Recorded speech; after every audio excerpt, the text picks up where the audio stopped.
ये कहानी है नंदलाल शर्मा के पेट शॉप की। नंदलाल शर्मा पुरानी दिल्ली में पिछले 30 सालों से एक पेट शॉप चलाते हैं। जब भी उनकी दुकान के सामने से निकलिए तो बोर्ड पर यही लिखा रहता है, 1 month old cat for 5,000, 1 month old dog for 10,000। उनके इन बोर्ड्स के ऑफर को देखकर अक्सर छोटे छोटे बच्चे अपने पेरेंट्स से जिद करने लगते थे, पापा मम्मी मुझे भी पेट दिला दो ना प्लीज। ये नजारा मानो नंदलाल शर्मा की पेट शॉप का कोई भी आम दिन हुआ करता था। खुद शर्मा जी जानवरों से काफी लगाव रखते थे। अगर उन्हें लगता कि कोई भी जानवर फिजिकली फिट नहीं है तो वो उसे लोगों को फ्री में ही दे देते थे, क्योंकि उन्हें लगता था भाई फिजिकली अनफिट जानवर को कोई अपने घर में जगह ही दे दे वही बड़ी बात है, पैसे कौन देगा इसके। एक दिन शाम को मिस्टर शर्मा ने फिर बोर्ड लगा दिया दुकान के बाहर, पपीज फॉर सेल।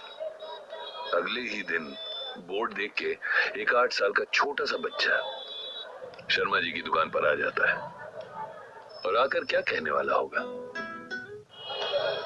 छोटे बच्चे का छोटा ही सवाल था, अंकल जो आपके पास छोटे पपीज हैं उनकी एज क्या है? 1 महीना है बेटा। बच्चा थोड़ा खुश हो जाता है। अच्छा अंकल उनके कलर क्या है?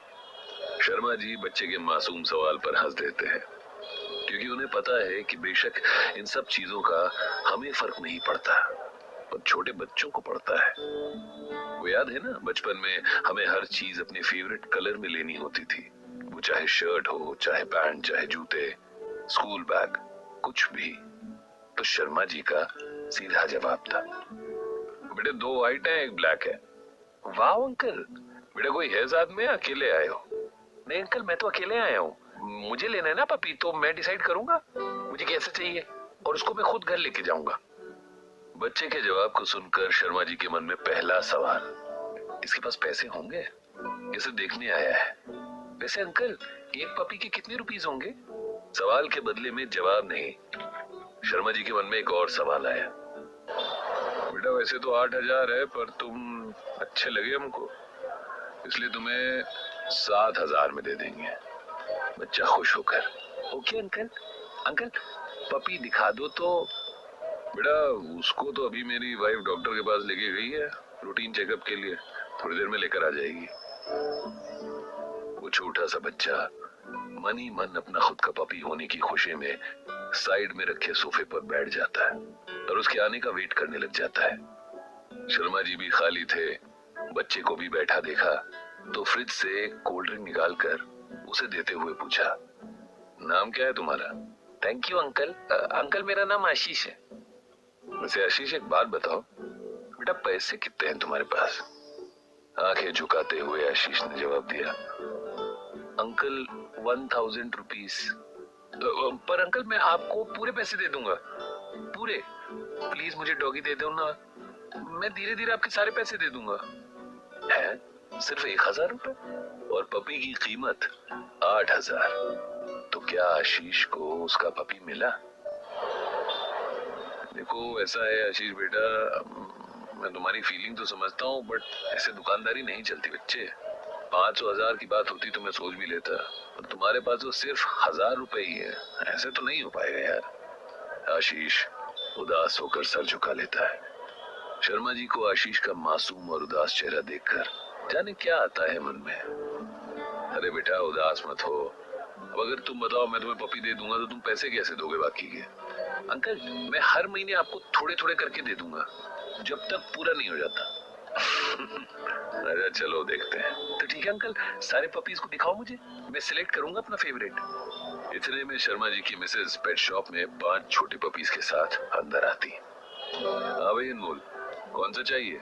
अनमोल सारे पपीज को ध्यान से देखता है, तभी उसकी नजर एक काले सफेद चितकबरे से पपी पड़ जाती है जो लंगड़ाता हुआ चल रहा था। उसे देखकर खुश हो जाता है, अंकल मुझे लास्ट वाला चाहिए, व्हाइट और ब्लैक वाला। नहीं बेटा उसको छोड़ो, बाकी है इनको देख लो। नहीं अंकल मुझे यही चाहिए। अजीब बात है, ये तो सीधा चल भी नहीं पा रहा है, इसको खैर पर उसे यही क्यों चाहिए, और कोई ले ले। पैसे तो पूरे ही देगा ना। पर आशीष उसी पर आकर क्यों अड़ गया था? आशीष बेटा इसे मत लो, और कोई चुन लो। इसे लेने का कोई फायदा नहीं है, देखो लंगड़ा रहा है। नहीं अंकल मुझे यही चाहिए। आपने मुझसे प्रॉमिस किया था ना, मैं आपको हर महीने इसके पैसे दे दूंगा जब तक कि पूरा नहीं हो जाता। अरे बेटा वो बात नहीं है, ये डॉगी तो मैं तुम्हें फ्री में भी दे दूंगा, क्योंकि ये देखो ना लंगड़ा रहा है। डॉक्टर से मैंने चेक करवाया था, इसका हिप सॉकेट ठीक नहीं है, ये हमेशा ऐसे ही चलेगा। इसे लेने को कोई फायदा नहीं है, तुम्हें यही चाहिए ना। अरे ये तो मैं फ्री में ही दे दूंगा यार, इसकी कोई वैल्यू नहीं। शर्मा जी की आंखों में देखते हुए आशीष ने जवाब दिया, मुझे फ्री में नहीं चाहिए अंकल, इसकी भी उतनी वैल्यू है जितनी आपकी बाकी पपीज की है। मैं इसकी पूरी वैल्यू दूंगा आपको, 8,000 रुपीज। अभी 1,000 है, 7,000 धीरे धीरे करके। अरे बेटा ये तो फ्री में दे सकता हूं मैं, और पैसे देने तो कोई और ले लो। क्यों? देखो ना ये जंप कर सकेगा ना भाग सकेगा, इसकी तो कोई वैल्यू भी नहीं है। आशीष सर झुकाते हुए अपने दाएं पैर की पैंट ऊपर करता है। आशीष के सीधे पैर में एक मेटल ब्रेस उसके जूते से लगा हुआ उसके पैर को सपोर्ट कर रहा था। वो शर्मा जी की तरफ देखता हुआ मुस्कुराकर बोलता है, कोई बात नहीं अंकल, ये नहीं भागेगा तो कोई बात नहीं, पर मैं समझता हूँ कि ये क्यों नहीं भाग पाएगा। इसको भी कोई समझने वाला होना चाहिए ना। बस आपका नजरिया होना चाहिए कि कोई इसे नापसंद ना करे, इसकी भी वैल्यू है।